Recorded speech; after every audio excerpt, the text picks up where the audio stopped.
Les amis, la rumeur est assez folle, mais Christophe Galtier est annoncé sur le banc de l'Olympique de Marseille. En tout cas, Pablo Longoria, le président de l'OM, tenterait le coup actuellement. Alors c'est une rumeur assez folle, mais elle est vraie puisqu'elle est relayée par différentes sources proches de l'Olympique de Marseille. Alors est-ce que Christophe Galtier est une bonne idée pour l'Olympique de Marseille? On va commencer par l'argument du non. Pourquoi Christophe Galtier ne serait pas une bonne idée pour l'OM? La première chose, c'est que Christophe Galtier est sous le coup d'une affaire judiciaire. Il va être jugé en décembre pour harcèlement moral et discrimination. Encore une fois, il y a la notion de présomption d'innocence, mais est-ce que c'est bon d'engager en septembre un entraîneur qui sera jugé pour des faits qui sont très très graves en décembre, alors que si Christophe Galtier est jugé coupable en décembre, eh bien, il faudra forcément le limoger, puisqu'on ne peut pas garder un entraîneur qui est accusé et qui est rendu coupable de faits aussi graves. Donc pour l'instant, il y a la notion de présomption d'innocence évidemment, mais ça va rentrer en compte, hein. Prendre un entraîneur qui est sous le coup d'une affaire judiciaire, ça n'est jamais une bonne idée, donc là aussi, il faut le souligner. Ensuite, Christophe Galtier a une certaine impopularité du côté de Marseille, il n'a pas hésité à s'engager du côté du PSG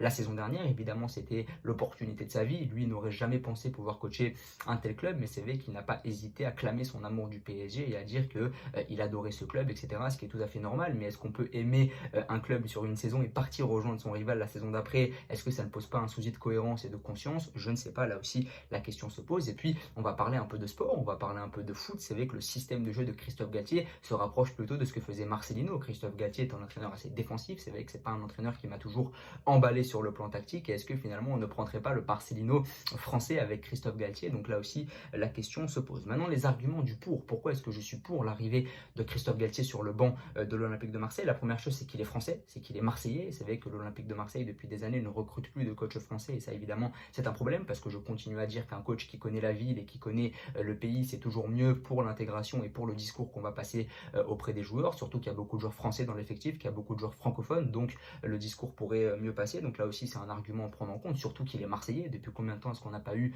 de Marseillais sur le banc de l'OM? Mais encore une fois, il était au PSG la saison dernière, donc là aussi, ça me pose un petit problème. Il connaît la Ligue 1, il connaît très très bien la Ligue 1. Il y a très peu de coachs qui connaissent la Ligue 1 comme Christophe Galtier la connaît. Donc là aussi, c'est un argument qui va en sa faveur. Et puis, il a du passif. Il a gagné la Ligue 1 avec Lille il y a 2 saisons. Avec Nice, il a été longtemps sur le podium de la Ligue 1 il y a 2 saisons, alors que Nice n'est pas fait pour jouer le podium de la Ligue 1 à la base. Il a également amené souvent Saint-Etienne. Quand on voit où est Saint-Etienne aujourd'hui, c'est-à-dire en Ligue 2, c'est un coach qui a quand même amené Saint-Etienne très souvent en Ligue Europa en finissant quatrième. Donc là aussi, c'est un truc à ne pas négliger. Donc voilà, Christophe Galtier, c'est vrai que c'est un sujet qui est assez clivant. Certains sont pour, certains sont contre. Moi, j'irais quand même plus vers le contre, mais c'est vrai que quand on voit les arguments du pour, on est en droit de se dire que Pablo Longoria a le droit de tenter le coup et peut réellement se poser la question aujourd'hui. N'hésitez pas à me dire ce que vous en pensez, à vous abonner, à liker et à partager. Merci beaucoup.